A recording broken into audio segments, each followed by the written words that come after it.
तो हेलो दोस्तों, कैसे हैं आप लोग। उम्मीद करते हैं बहुत अच्छे होंगे और अपनी पढ़ाई को बहुत ही जबरदस्त तरीके से कर रहे होंगे। तो आज हम लोग पढ़ने वाले हैं प्रिज्म द्वारा प्रकाश का अपवर्तन एवं वर्ण विक्षेपण। ये क्लास 10th की साइंस की क्लास होने वाली है और हम लोग टारगेट कर रहे हैं बोर्ड एग्जाम 2024 और 25 को, ठीक है। और आपकी अपनी भाषा में हम लोग बहुत आसानी से इसे समझाने वाले हैं। तो चलिए बिना देरी की वीडियो को शुरू करते हैं। और यदि आप पहली बार हमारे चैनल पर आए हैं और हमसे जुड़कर बोर्ड एग्जाम की तैयारी करना चाहते हैं तो हमारे चैनल अर्जुन मैथ्स को सब्सक्राइब कर लीजिए।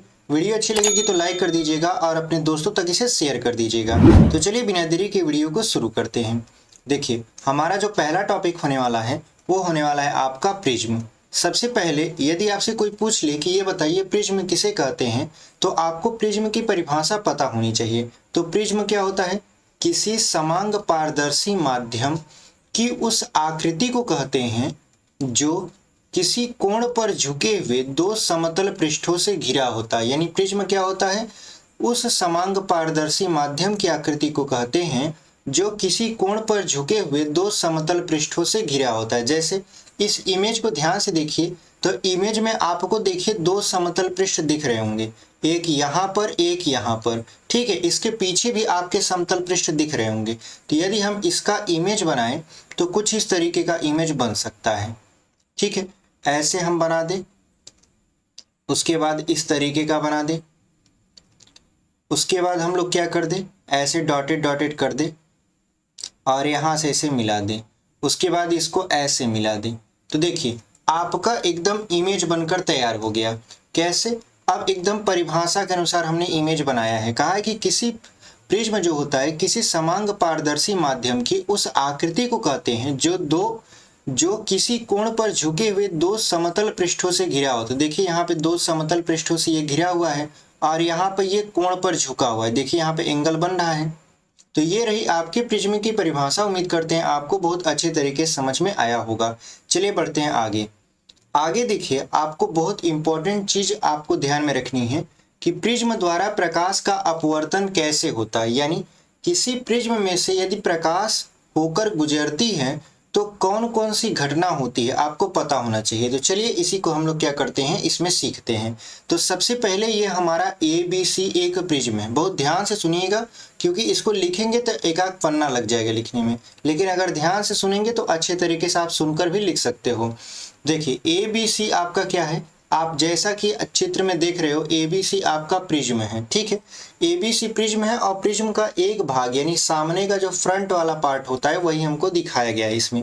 यहाँ पर एक प्रकाश की किरण है आपका RQ। ये प्रकाश की किरण कौन सी है? R और Q है।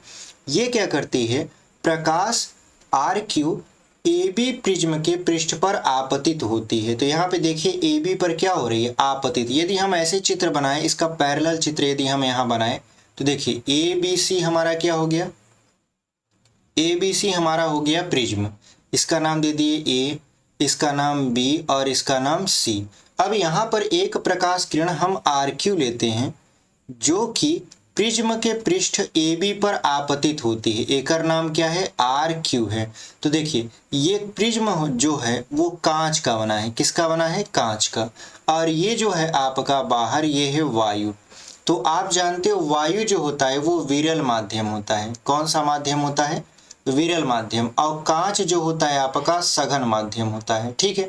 तो जो प्रकाश की किरण जा रही है आप देख रहे हो वो विरल से सघन में जा रही है। तो आपको पता होना चाहिए कि जब प्रकाश की किरण विरल से सघन में जाती है तो वह अभिलंब की ओर झुक जाती है। अब यहाँ पे अभिलंब कहाँ है?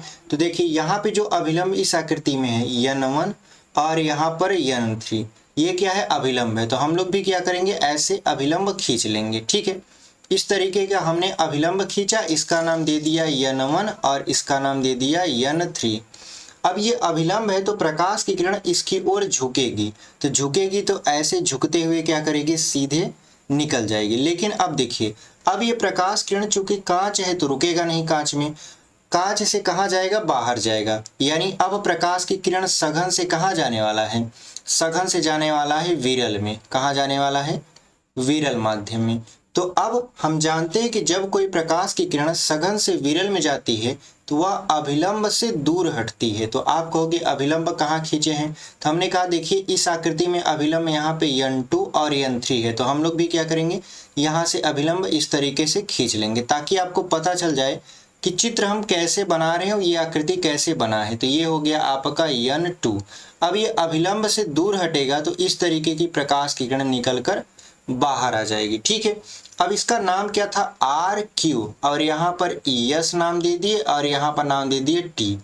ये प्रकाश की किरण RQST कैसे प्रिज्म में से होकर गुजरी आपको समझ में आ गया होगा। सबसे पहले RQ प्रकाश की किरण AB पृष्ठ पर आपतित होती है और आपतित होने के बाद अभिलंब की ओर झुक जाती है।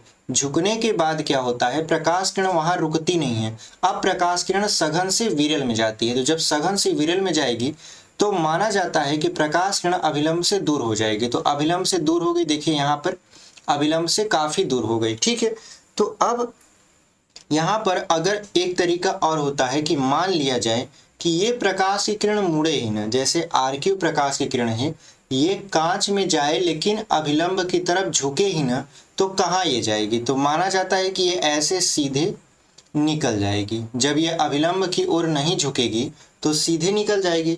उसके बाद ये माना जाता है प्रकाश किरण जो यष्टि है, अगर माना जाए कि ये कहाँ से होकर आ रही है, अगर हम यश को ध्यान में न दे तो इसको भी ऐसे पीछे बढ़ा दिया जाता है। ठीक है, और यहाँ पर एक एंगल क्रिएट करता है। यहाँ पे देखिए, यहाँ पे लिखा है F, हम लोग भी क्या लिख देंगे, यहाँ पे F लिख देंगे। ठीक है, और यहाँ पर देखिए एक एंगल बन रहा है D, तो D को यहाँ पे हम ऐसे लिख देते हैं। ठीक है, ये है आपका डेल। तो अगर आप ध्यान से देखो तो प्रकाश प्रिज्म द्वारा कैसे प्रकाश का अपवर्तन होता है आप एकदम अच्छे से समझ चुके होंगे। इसमें समझने वाली बात ये है कि ऊपर देखिए यहाँ पे A पर, तो A पर यहाँ A दिख रहा होगा, A को बोलते हैं हम लोग प्रिज्म कोण।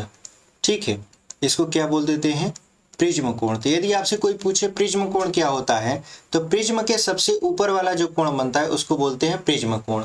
उसके बाद ये जो D है जिस पर हमने अभी यहाँ टिक लगाया, जहाँ इसको हमने डेल लिखा, इसको बोलते हैं न्यूनतम विचलन कोण। क्या बोलते हैं, न्यूनतम विचलन कोण। ठीक है, इसको क्या बोल देंगे, न्यूनतम विचलन ऐसे कोण बोल देंगे। तो उम्मीद करते हैं आपको प्रिज्म द्वारा प्रकाश का अपवर्तन कैसे होता है चित्र के माध्यम से समझ में आया होगा। ठीक है, और यहाँ पर जो कोण बनता है, यहाँ पर ये कोण होता है I, इसको बोलते हैं आपतन कोण। उसके बाद यहाँ पर जो कोण बनता है इसको बोलते हैं अपवर्तन कोण, ये R होता है। उसके बाद यहाँ पर जो कोण बनता है इसको बोलते हैं आपतन कोण R डैश, और यहाँ पर चूंकि प्रकाश किरण निकल रही है, अपवर्तित हो रही है, तो यहाँ पे जो कोण बनता है इसको बोलते हैं हम लोग I। और देखा जाता है I डैश बोल देते हैं, देखा जाता है कि जो I होता है वो I डैश के क्या होता है, बराबर होता है। यानी जिस एंगल से प्रकाश की किरण प्रिज्म में गुजर रही है उसी एंगल से वो बाहर निकलती है। तो उम्मीद करते हैं आपको प्रिज्म द्वारा प्रकाश का अपवर्तन कैसे होता है समझ में आया होगा। सर्वप्रथम प्रकाश की किरण RQ प्रिज्म के AB पृष्ठ पर आपतित होती है। अपवर्तन के पश्चात प्रकाश किरण जो RQ था उसका अगला जो भाग होता है QS, वो आगे बढ़ता है और आगे बढ़ते हुए वो सघन से कहाँ जाता है, विरल में जाता है, और विरल में जाते हुए वह अभिलंब से दूर हट जाता है। ठीक है, तो ये रहा आपका प्रिज्म द्वारा प्रकाश का अपवर्तन। उम्मीद करते हैं आपको बहुत अच्छे तरीके से समझ में आया होगा। चलिए बढ़ते हैं आगे। आगे देखिए है आपका प्रकाश द्वारा यानी प्रिज्म द्वारा प्रकाश का वर्ण विक्षेपण। तो प्रिज्म द्वारा प्रकाश का वर्ण विक्षेपण क्या होता है, ठीक है, इसको समझ लेते हैं। तो यहाँ लिखा है श्वेत प्रकाश के अपने अवयवी रंगों में विभक्त होने की घटना प्रकाश का वर्ण विक्षेपण कहलाती है या वर्ण विक्षेपण कहते हैं। तो श्वेत प्रकाश जब अपने अवयवी रंगों में विभक्त हो जाता है तो इस घटना को हम लोग क्या बोल देते हैं, प्रकाश का वर्ण विक्षेपण। और श्वेत प्रकाश अवयवी रंगों में विभक्त किससे होता है, तो प्रिज्म से होता है। यदि आप किसी प्रिज्म में से श्वेत प्रकाश को गुजारोगे तो ये अपने अवयवी 7 रंगों में विभक्त हो जाएंगे। अवयवी का मतलब होता है जिनसे मिलकर श्वेत प्रकाश बना होता है। तो अगर हम देखें तो ये हमारा ग्लास प्रिज्म है, मतलब कांच का एक प्रिज्म है। इसमें से ये देखिए व्हाइट लाइट यानी सफेद लाइट क्या हो रही है, इस तरीके से गुजर रही है। और जैसे सफेद लाइट प्रिज्म में पड़ी तो ये प्रिज्म क्या किया, उस सफेद लाइट को 7 अवयवी आपका रंगों में विभक्त कर दिया, जिसमें आप देख पा रहे हो सबसे ऊपर रेड है और सबसे नीचे है वायलेट। ठीक है, मतलब सबसे नीचे आपका बैगनी है, उसके बाद सबसे ऊपर कौन सा है, लाल है। तो इसका यदि आपसे क्रम पूछे कि ये बताइए प्रिज्म द्वारा जब प्रकाश का वर्ण विक्षेपण होता है तो रंगों का क्रम कैसे होता है, तो आपको याद रखना है हिंदी में तो बैजनीह पिनाला, क्या याद रखना है, बैजनीह पीना और उसके बाद ला, यानी बैगनी, जामुनी, नीला, हरा, पीला, नारंगी और लाल, 7 ऐसे हो गए। अगर हमको इंग्लिश में याद करना हो तो ऐसे याद करते हैं, वी बिग्योर। ठीक है, इसको कैसे याद करेंगे, वी बिग्योर से। आपका वी से हो गया देखिए violet, indigo, blue, green, yellow, orange and red. तो इंग्लिश में यदि आपसे पूछे तो वी बिग्योर, हिंदी में पूछे तो बैजनी है पिनाला। और इससे जो प्रश्न बनते हैं वो यही बनता है कि किस रंग का झुकाव सबसे ज्यादा होता है, मतलब किस रंग के कलर का जो प्रकाश है वो सबसे ज्यादा झुकता है, तो बैगनी कलर का। सबसे कम कौन झुकता है, लाल कलर का। ठीक है, तो उम्मीद करते हैं आपको प्रिज्म द्वारा प्रकाश का वर्ण विक्षेपण क्या होता है समझ में आया होगा। चलिए बढ़ते हैं आगे। आगे देखिए है आपका प्रकाश का प्रकीर्णन। प्रकीर्णन का मतलब होता है फैलना। ठीक है, तो यहाँ पे जब प्रकाश किसी ऐसे माध्यम से गुजरता है जिसमें धूल, वायु आदि के अति सूक्ष्म कण उपस्थित हों तो उन कणों द्वारा प्रकाश का कुछ भाग सभी दिशाओं में फैल जाता है। इस घटना को प्रकाश का प्रकीर्णन कहते हैं। जैसे समझिए, यहाँ पर मान लेते हैं हमारा सूर्य है, ये क्या है आपका सन है, और यहाँ पर है हमारी पृथ्वी, ये क्या है आपकी अर्थ है, और इसके चारों तरफ क्या है आपका वायु का कवच, जिसे आप वायुमंडल कहते हो। श्वेत प्रकाश यहाँ से चलना शुरू की। जब हमारे वायुमंडल में ये प्रकाश किरणें पहुंचती हैं तो वायुमंडल में धूल कण होते हैं।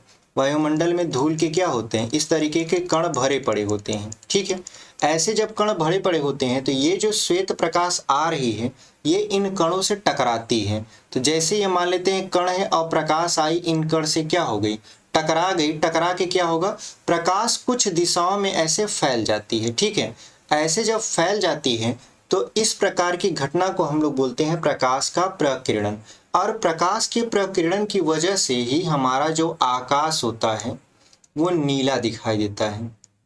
बहुत पॉपुलर प्रश्न है कि आकाश नीला क्यों दिखाई देता है, तो प्रकाश के प्रकीर्णन के कारण। ऐसे तमाम कण होते हैं। वैसे आप देखिए जिसके घर में मतलब एक तरीके से खिड़की से रोशनी आती हो तो वहां पे आप देखोगे बहुत छोटे छोटे आपको कण चमकते हुए नजर आएंगे, तो वो घटना प्रकाश का प्रकीर्णन ही होता है। अगर कोई आपसे पूछे कि आकाश का रंग नीला क्यों दिखाई देता है तो आपको बताना है कि देखिए जब सूर्य से प्रकाश की किरणें चलती हैं तो सभी रंग भी साथ साथ चलते हैं, लेकिन सभी रंगों का जो तरंग दैर्ध्य होता है वो अलग अलग होता है। तरंग दैर्ध्य का मतलब समझ सकते हैं ऐसे कि रंगों का जो स्पीड होता है वो अलग अलग होता है। तो जो रंगों का स्पीड अलग अलग होता है तो सभी रंग अलग अलग स्पीड से चलेंगे। जिस रंग का स्पीड ज्यादा होगा वो जल्दी से पृथ्वी पर पहुंचेगा, और जिस रंग का स्पीड कम होगा जिस रंग का स्पीड कम होगा वो बहुत कम समय में मतलब बहुत ज्यादा समय लेकर वो पृथ्वी पर पहुंचेगा। तो आप जब देखो यहाँ पे जब हम आपको वर्ण विक्षेपण पढ़ा रहे थे तो यहाँ पे देखो जो बैगनी था ये प्रिज्म की तरफ बहुत ज्यादा झुका था। क्यों झुका था, क्योंकि जो इसका तरंग दैर्ध्य होता है वो आपका बहुत ज्यादा होता है। कहने का मतलब ये होता है कि तरंग दैर्ध्य इसका यानी इसकी जो चाल होती है इसकी चलने की बहुत कम होती है। ठीक है, जबकि लाल जो होता है लाल बहुत कम झुका, इसका मतलब ये बहुत स्पीड से निकला होगा तभी तो कम झुका। तो जो बैगनी कलर होता है, बैगनी के बाद देखिए यहाँ पे है जामुनी और नीला, यानी जो इनका स्पीड होता है वो बहुत कम होता है। और जब ये हमारे वायुमंडल में प्रवेश करती हैं तो ये जो धूल कण आपको दिख रहे हैं इससे टकराकर फैल जाती हैं। फैलने की वजह से ये पृथ्वी पर बहुत कम मात्रा में आ पाती हैं, जिसकी वजह से जो हमारा आकाश होता है, चूंकि हम यहाँ पृथ्वी पर बैठे हैं और यहाँ पर है आपका ये नीला कलर, तो यहाँ से हम अगर देखेंगे तो ये आकाश, चूंकि इधर से ऊपर देखें तो हमें आकाश नहीं नजर आता है, तो ऊपर देखेंगे तो आपको क्या नजर आएगा, ब्लू ब्लू कलर का देखेगा और आप कहोगे कि आकाश क्या होता है, नीला दिखाई देता है। लेकिन अगर एक प्रश्न और पूछ लिया जाए कि ये बताइए कोई व्यक्ति यदि चंद्रमा से आकाश को देखे तो आकाश कैसा दिखेगा, तो आकाश ब्लैक दिखेगा। कैसा दिखेगा? ब्लैक, मतलब काला। तो प्रश्न पूछा जाता है कि अंतरिक्ष यात्रियों को आकाश कैसा दिखाई देता है? तो काला दिखाई देता है। उम्मीद करते हैं आपको समझ में आया होगा प्रकाश का प्रकीर्णन क्या है, यानी प्रकाश का कणों से टकराकर फैल जाना ही क्या कहलाता है? प्रकाश का प्रकीर्णन कहलाता है। चलिए आगे बढ़ते हैं। आगे देखिए, एक वैज्ञानिक थे रेले, यानी लॉर्ड रेले जो थे, इन्होंने एक नियम दिया। इन्होंने क्या कहा कि यदि माध्यम के कणों का आकार प्रकाश की तरंग दैर्ध्य से अति सूक्ष्म होता है, मतलब जो माध्यम के कण हैं वो इतने छोटे हों कि वो प्रकाश की तरंग दैर्ध्य से भी छोटे हो जाएं, तो जो प्रकाश का प्रकीर्णन की मात्रा होती है वो प्रकाश के तरंग दैर्ध्य की चतुर्थ घात के व्युत्क्रमानुपाती होती है। कहने का मतलब ये है, इन्होंने बताया कि देखिए जो प्रकीर्णन होता है वो आपका व्युत्क्रमानुपाती होता है प्रकाश की तरंग दैर्ध्य के चतुर्थ घात के। ठीक है, इन्होंने ये नियम दिया और शर्त क्या रखा कि यदि प्रकाश के जो सूक्ष्म कण होते हैं, ठीक है, उनका तरंग दैर्ध्य यदि प्रकाश के प्रकीर्णन के यहाँ पे कणों का जो आकार है प्रकाश की तरंग दैर्ध्य से अति सूक्ष्म है, मतलब जो कण जिससे प्रकाश टकराएगा वो इतने छोटे हैं कि वो प्रकाश की तरंग दैर्ध्य से भी छोटे हैं, तो उस स्थिति में जो प्रकीर्णन होगा वो आपका व्युत्क्रमानुपाती होगा। किसके? वो व्युत्क्रमानुपाती हो जाएगा आपके 1 बटा प्रकाश की तरंग दैर्ध्य के चतुर्थ घात के। तो उम्मीद करते हैं आपको ये वीडियो पसंद आया होगा और आज का जो टॉपिक था ये यहीं पे समाप्त होता है। अगला जो टॉपिक है हम आगे लेकर आएंगे। ठीक है, तो मिलते हैं आपसे अगले वीडियो में, तब तक के लिए धन्यवाद। ऐसे पढ़ाई करते रहिए।